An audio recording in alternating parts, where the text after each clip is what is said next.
2021 was an important year for Student Union activities and services to bounce back after 2 years of disruption. I'm pleased to say, on the whole, we did just that, and we're really proud of what we achieved. It was a fantastic year for our not-for-profit enterprises, achieving positive income levels after 2 years of limited opportunities. Our student activities such as societies and the Athletic Union, who rely heavily on volunteers to deliver their work, achieved record-breaking memberships. Alongside that, we launched our new strategic plan and an updated organisational brand.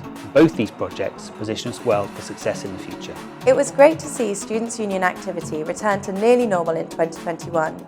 We know our services are at the heart of the Cardiff student experience.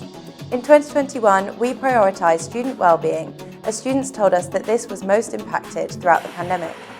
Thanks to external funding, we were able to deliver free events and activities aimed at improving student wellbeing and loneliness.